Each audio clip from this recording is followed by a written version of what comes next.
Okay guys, welcome back to the Bug 404. That's what I actually look like. Anyways, so after looking at this monstrosity of worn out parts that we got for Ed's Rustler, let's see what we can put up together here. So I went digging through the junk bin. This is the old block that was in his Rustler, so I stripped out the bearings and all that kind of stuff. So we're not going to reuse that, but I did go digging and I found this block right here, which the piston was munched, but the bearings were still good. So I gave it a little clean, and the bearings feel really nice. And I did find a used 3.3 crank, and I gave it just a little cleanup. You can see the difference. If you look, focus, you fuckstick. Anyway, you can see the difference there. That's a 2.5 crank. You can see the difference there. So 3.3 cranks are lighter, they do perform better. They're hard to find because as soon as I make videos about 3.3 cranks and 2.5s, all those guys go out and buy every single one of them. So what else we got here? We got a used head gasket because obviously the engine was missing it. And we got miscellaneous other nonsense. So we did find, because the piston was worn out like you guys seen in the last video, I found this piston kit right here. It's missing the clip. I left my thumbnail long on purpose. Helps to get the clips in and out. Anyways, so I know you guys love my fingernails because you're fucking weird. But what we're going to do is quickly, always make sure you wipe down your cleaning mat too, is the side with the oil hole lines up with the side with a clip in it, with the side with a cutout, just so in case you weren't sure. What we're going to do is just pull this guy apart. The clip was missing already. I'm going to take some Q-tips to completely ruin the engine. A little bit of weasel pee here, just in there. We're just going to clean the pin bores out. Get any kind of contamination or junk out of there. All right, make sure it's all nice and clean. I'm just using, it's just a penetrating oil, so it's not a big deal. The wrist pin feels okay. I can't feel any grooving on it, so it's alright. Clean up that pin bore and that connecting rod.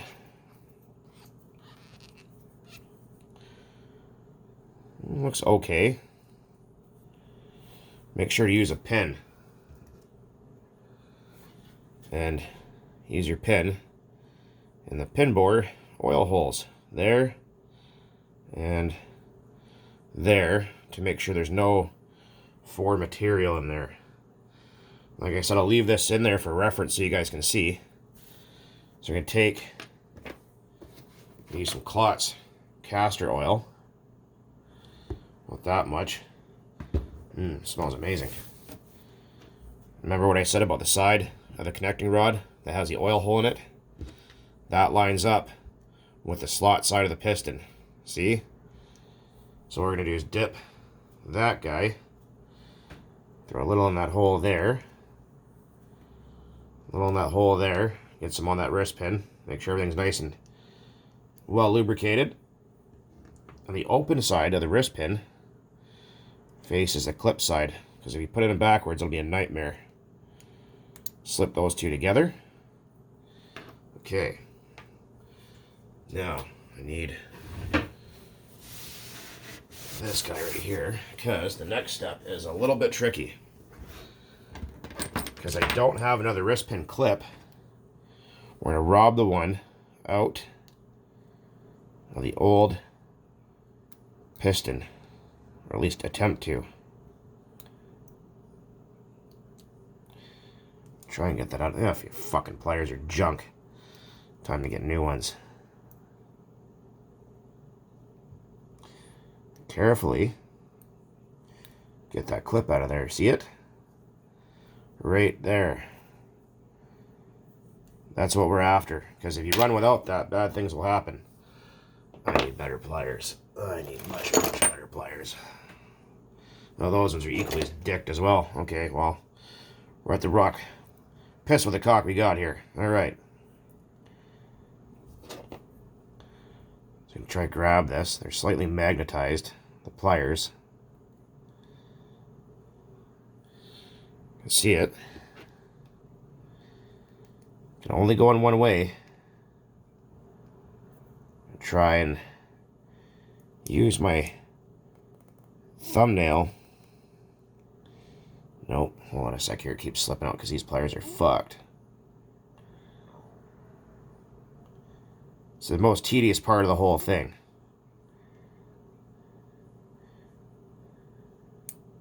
Here, go click.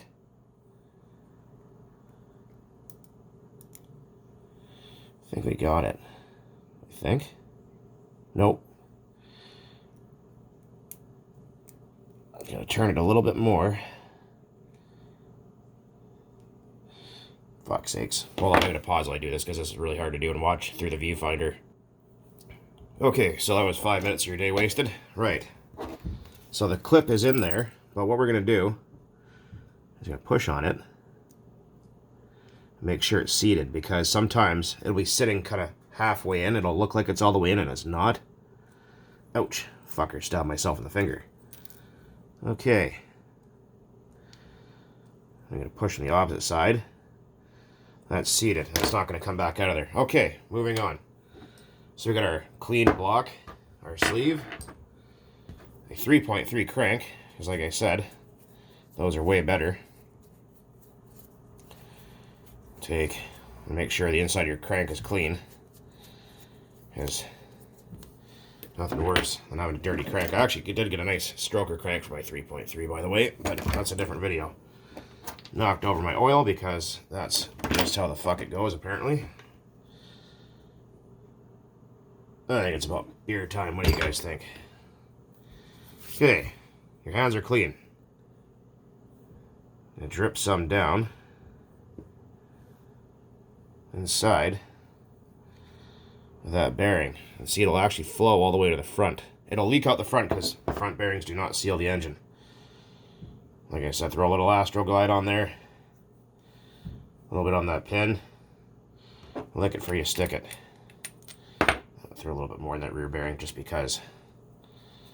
Make sure those are nice and oiled the first startup. I think these are all used parts that I found in my shit buckets. Okay. Next, our piston. Throw some oil in there. And oil on the outside. So like I said, some people go, oh, I put my engine together dry. Well, you're fucking stupid. So, and this side, the cutout side, faces the front, the carburetor side of the block, on basically almost any engine. Now, let's see if I can film this at the same time. You'll lift up on that, drop it on, push down on it, should seat right on there. There you go. Do a couple of turns. Like I said, if you can see the cutout side of that piston and the exhaust port, you put it together wrong. Now our sleeve, I already got enough oil on my fingers. That big window is the exhaust, which faces obviously towards the rear. And we're just gonna play with it. There we go. Line everything up. There. So I actually got pinch where it had none before. So this engine's probably gonna run just fine, I think. I'll put that on before I spill more all over the fucking place. Yeah, clots everywhere. Absolutely everywhere. Okay. We got next, starter shaft. Grab some sandpaper. I already cleaned the one-way bearing a little bit. I'm just going to take and buff that starter shaft. Don't use a grinder because you'll ruin this, right? Just use a little bit of sandpaper, nothing else. Okay. So obviously this guy, we're going to take a little bit of lubrication that was over there. Actually, a little bit right here, a little Astroglide on there. Just a little bit so that bushing's not dry. And those slots face up. Line up. Just like that. Line up again. Like that. No silicone required. People keep asking me, hey man, what can engine sealant you use? None. Zero. Fucking zilch. You don't need it. There's O-rings for a reason. Oh, missing a screw here. Where in the hell did that go now? Oh, prick. Let me go find it. It's exactly why you have parts bins with used engines. Keep all the screws like that, so you know where everything is. How to rob one. Okay. Moving on. A little bit of weasel pee on those. I have a feeling that this 2.5 is going to run okay. Just okay. So like I said, Ed's got a new set of bearings on the way. Upgraded flywheel. And not exactly sure what else, but something else anyways. So we'll see what happens. We will see what happens here. Crisscross tighten like you're doing tires on a car. Click. Clit. Nice and tight. Make sure that it turns freely. There's no binding anywhere. Next, we need some head. Everyone needs head.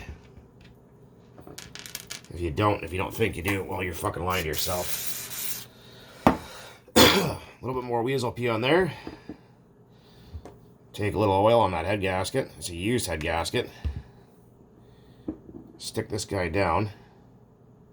Or you could stick it actually on the cylinder head itself. I just went and cleaned this guy up with a little bit of a LA's Totally Awesome cleaner. Careful, because it does attack aluminum.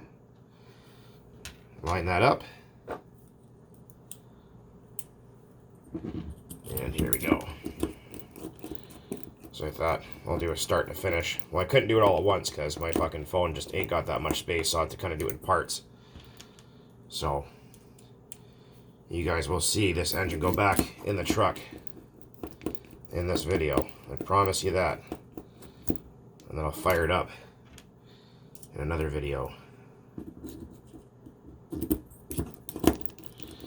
Like I said, you don't want to go all the way down tight on each screw. Leave them loose. That way, because a lot of people over tighten one screw and the head will never seal. Wonder how fucking long it'll do you try to run this thing without a head gasket. Stupid bastard. It takes all kinds to make the world go around, I guess.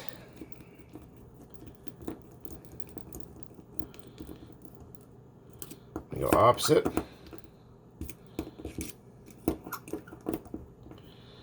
Opposite again.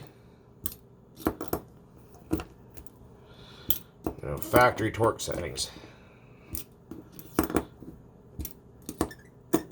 You're doing it for long enough, you know exactly what to feel for. Okay, so we got a glow plug with a gasket. Hooray, hooray.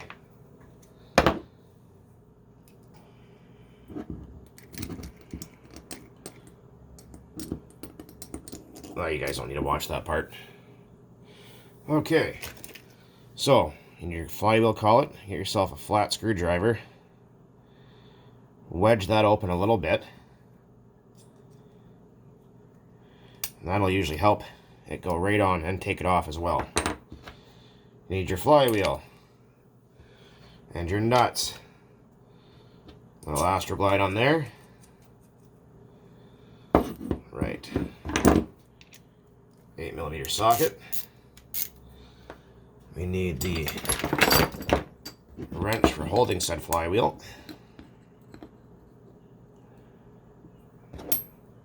Like I said, it's the wrong one. I've been meaning to buy the correct small block flywheel wrench, but I keep forgetting to buy it. And also update on my cat. She has fucking cancer in her eye.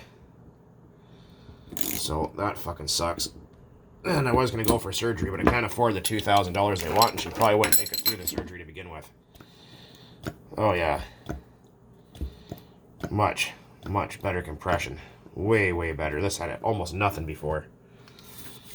Get our clutch. Wipe up the oil. Clutch on. We got clutch bell, which is full of oil. Okay. Now we're going to put on our clip. Line that guy up.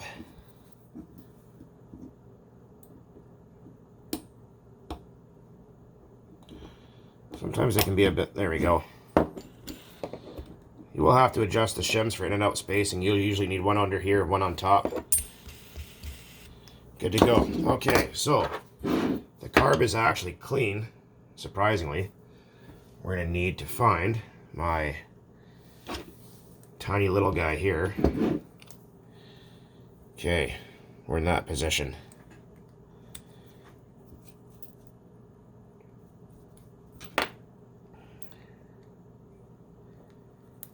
Get all that fucking junk off there. Found a carb boot that might work. Little weasel pee in there. Can you rebuild these carbs? Yes. Is it worth it? No.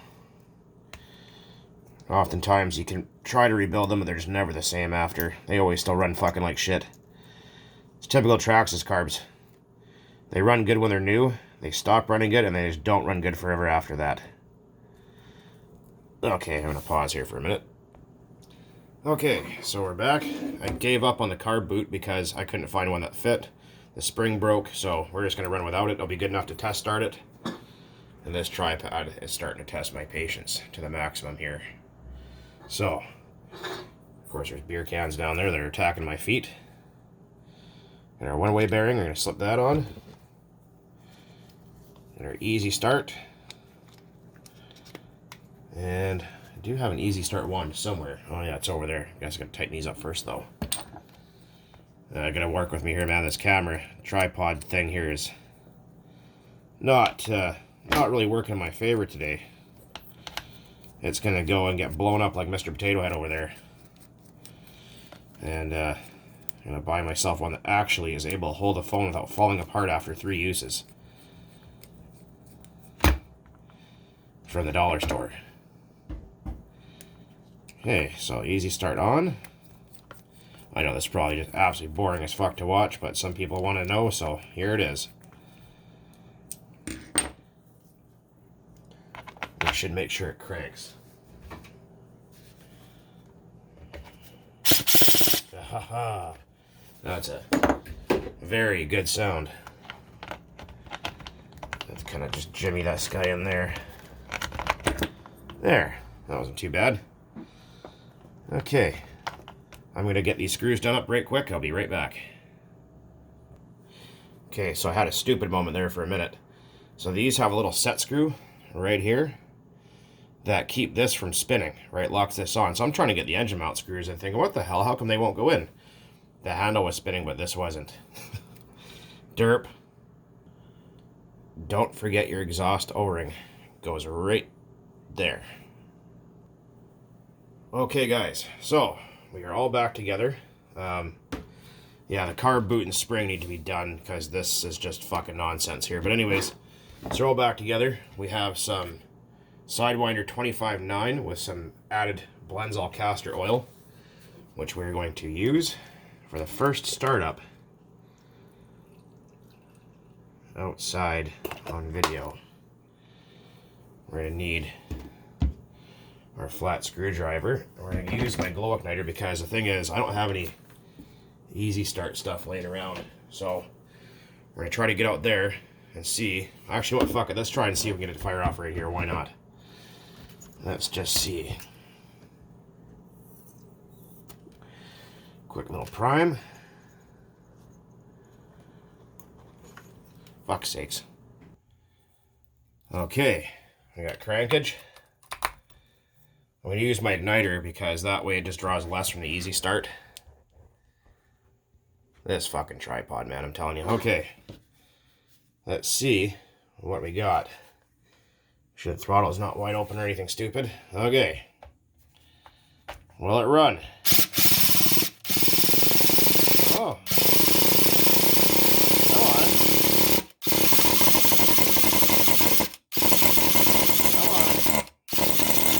Once.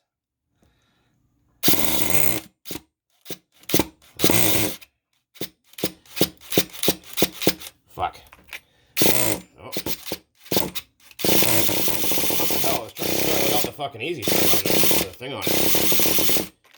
That's crazy.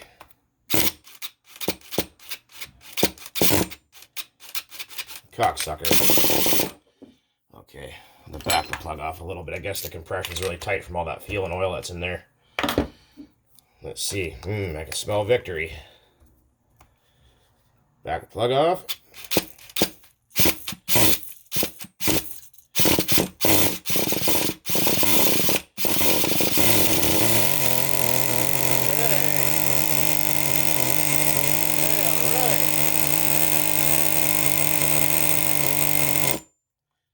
Alright, that's awesome. Let's try that again.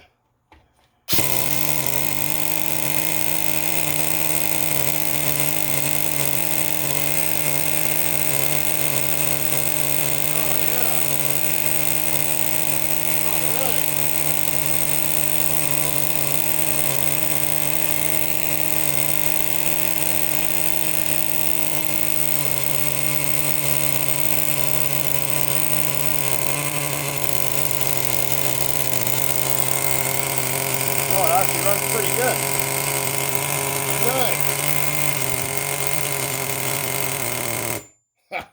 Nice. Success. Oh, sweet. I love that smell. Wow, it actually doesn't sound too bad. So I think what? Probably blends all. Cut a little bit of carb parts and some electronics. And we're off to the races, I think. Yeah, it's getting a radiator pipe on there too, so I'll make a video about how to put that on later. Yeah! Fuck yeah! Awesome! Well, it drinks methanol. And I drink ethanol, so I think it's time for a little celebratory shot here. What do you reckon? Pour a little in there. There you go. That's how you revive a 20-year-old rustler, to get it to run again. Anyways, guys, as always, my eyes are burning. Thanks for watching. And keep on burning nitro out there. Hell yeah. More later.